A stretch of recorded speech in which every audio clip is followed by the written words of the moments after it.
As a new mom, I've gone through hours and hours of video and audio content trying to research as much as I can on how I can make my motherhood journey as smooth as possible. And I'm yet to come across information like I'm going to share today. Through my own personal experiences, I have learned that mastering this one trait can really go a long way in changing the trajectory of what becomes of your motherhood journey. So if you're feeling overwhelmed, or if you're just really confused and you're not sure what you're supposed to be doing or what it is that you are doing wrong as a mother, maybe fixing and mastering this one skill can go a long way into helping your situation. Hello everyone, I'm Faith and welcome to Stay at Home Mom Strategy.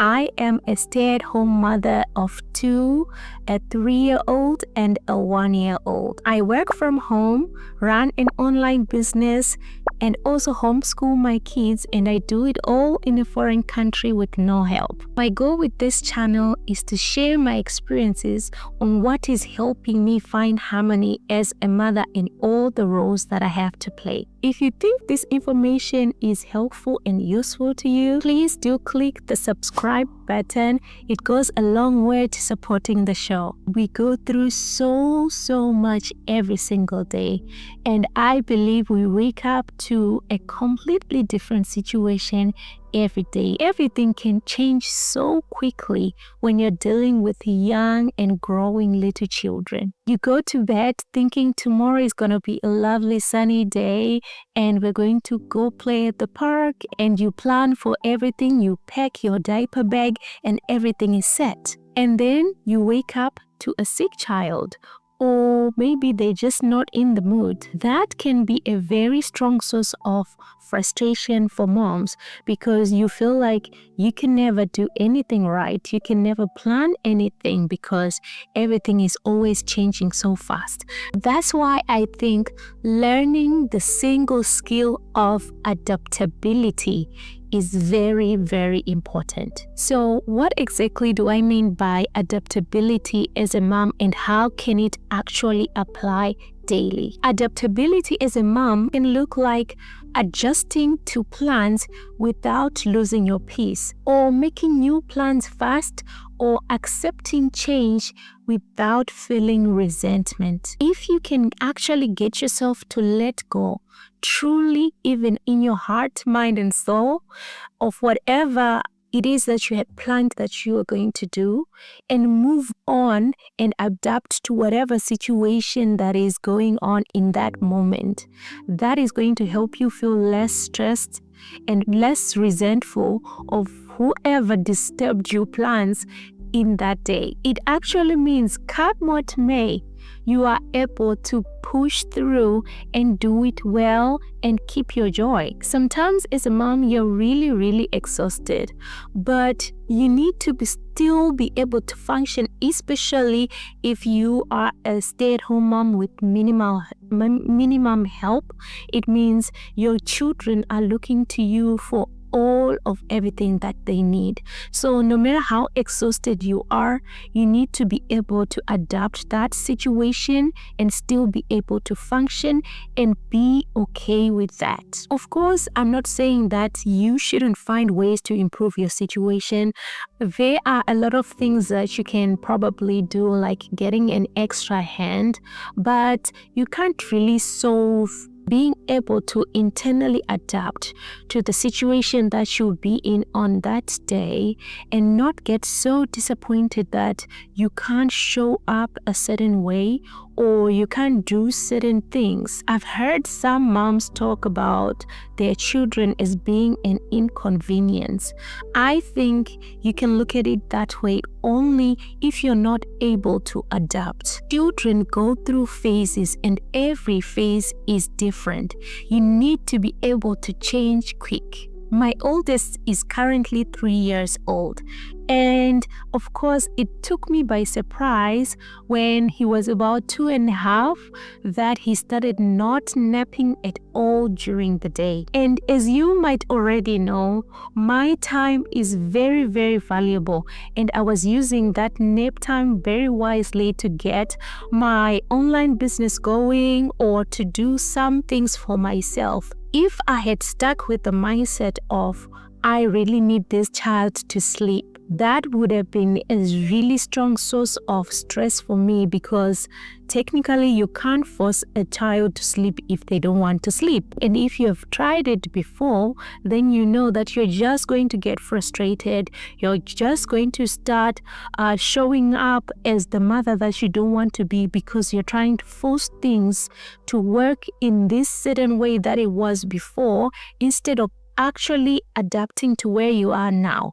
So in my situation, what did I do? I introduced quiet time. So now he doesn't have to nap if he doesn't want to. This is actually better because quiet time is within my control.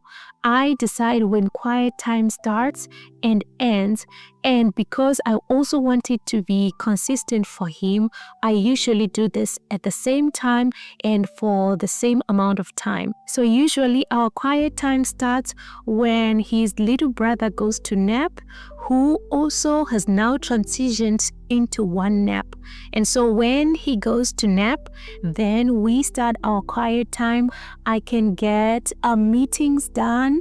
I can get other things done that require silence and very little disturbance. I am able to be in the situation, which is a much better situation, because I was able to adapt and not try to force him or get frustrated with him for not napping in the first place. So I believe if you don't welcome newness in this role as a mother, it is very difficult to find the actual solutions that can help you nurture your relationship with your kids and even turn that situation into a positive situation. Motherhood forces change, and fighting against that change is only going to cause frustration.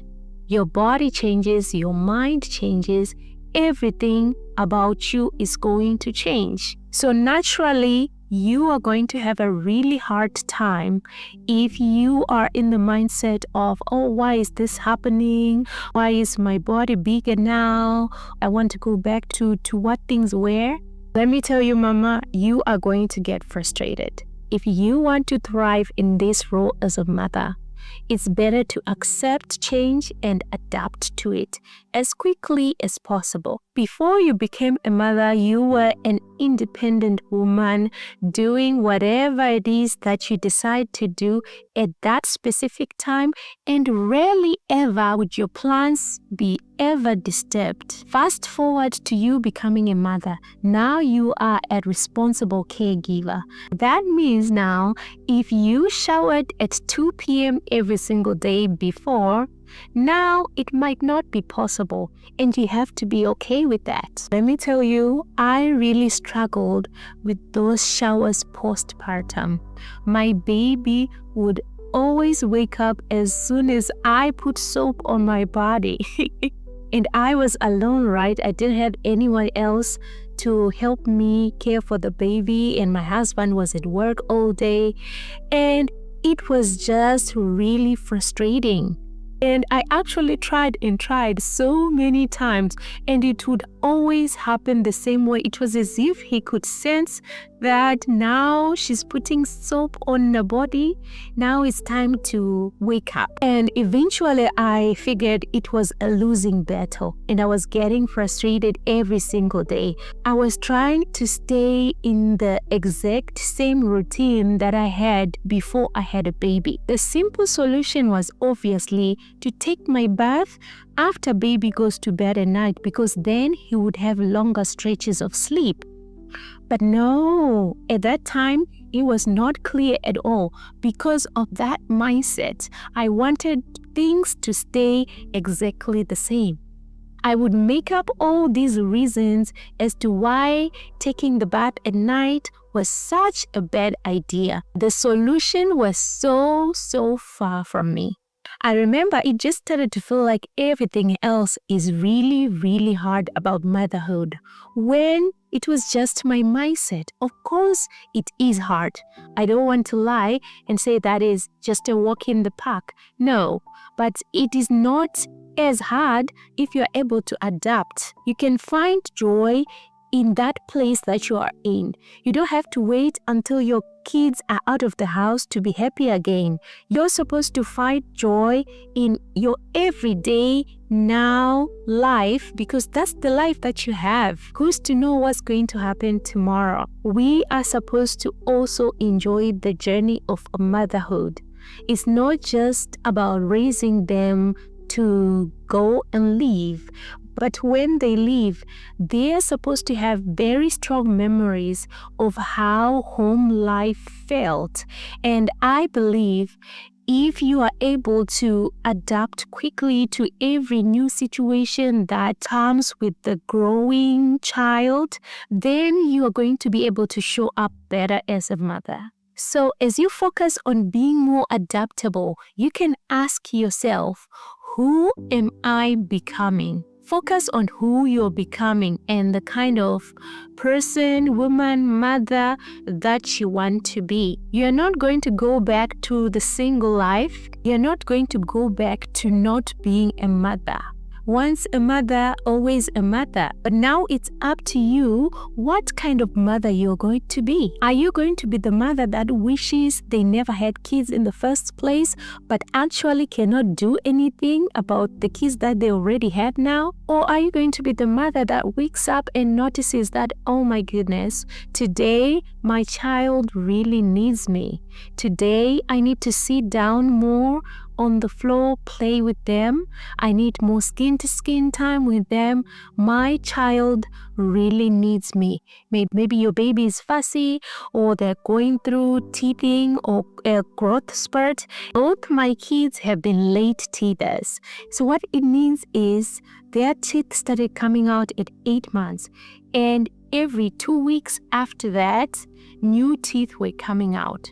So you can imagine, and at 8 months, they were sleeping almost through the night, and they would wake up once or at most twice to breastfeed. And then when we hit that 8-month mark with new teeth coming out, everything went to chaos. So baby was waking up sometimes 5 times a night, back to the newborn stage that I thought I had already passed. So the first time this happened with my firstborn, I got really frustrated. I felt like I am hitting a brick wall because I was so confused. I was like, what's happening? I thought he was sleeping well now. He's sleeping through the night. And suddenly we are back to zero. All those nights that I had spent helping him to sleep better felt like they had just gone to nothing. And so this happened the first time he got his first teeth, and then the second time. By the third time, I was like, wait a minute, there's a trend going on here. Maybe this is just how it is. And the more I fight this, the more frustrated I'm going to become. And so when it happened with my second, I was just like, okay, we're waking up 5 times a night now. Let's go. Got myself in the mindset of, okay, this is going to be a very difficult couple of days. So I'm not going to be able to get much work done. I'm just going to be able to show up and do the bare minimum. And that's fine because it's just a phase. Baby's teething, it will pass. It's okay. It's not the end of the world. It's really okay. And that's how I was able to go through that. And baby is now at the other side of that and is back again to sleeping through the night. And I truly believe this is what happens in a lot of the situations that we go through as mothers. It can happen when you're trying to discipline your child. It can happen when you're trying to adjust a relationship, your married relationship, when a new baby comes in. It can happen career-wise. It can happen in a lot of different ways. But we have to adapt, or we're going to get stressed out. Instead of becoming a self-critic, you are going to need to replace self-criticism with self-assessment. Take yourself out of the situation, take all your emotions out of the situation, and then look at everything fully from an assessment point of view, so that you can actually try to find the solution and which places that you can adjust and adapt so that you can improve the situation instead of wallowing in what things should have been. I think nowadays there's a lot of talk of growth mindset versus a fixed mindset, and I believe it is really, really relevant in this case. It would be really, really helpful and beneficial to you as a mom if you develop long-term thinking instead of short-term frustration. And sometimes you can even want change, but also at the same time, you can also be resisting adjustment. If you want that change to actually happen and take place in your home, you have to be willing to adjust. I have always been the person who wants to do things by myself. I want to get things done and to do it by myself. For some reason, I don't know, it has just been a struggle of mine. So even though I really want help, I also know that I'm not the person to easily accept help. But I actually got to a point where I understood that if I did not get help, it was going to be more than frustrating and stressful for me as a mother, and I would not be able to show up as the mother that I want to be. Now, once in a while, I've started hiring a cleaner to come and help me clean my house, and I'm currently in search of hiring someone to actually help me with my online business, so I can focus on the things that I actually really want to do and the things that are going to propel me forward. So staying stuck in the situation of let me try to multitask everything and manage it myself is not going to serve us as mothers. When you're a stay-at-home mom especially, you are presented with many of these situations all day long. You have more opportunities to adapt all day. Okay, so here are 5 systems that actually support adaptability. And the first one is having flexible schedules. So instead of saying, I wake up at 8 a.m. and we have breakfast at 9 a.m. and then we go outside and then do this and that and that and that. You could keep your schedule more loose.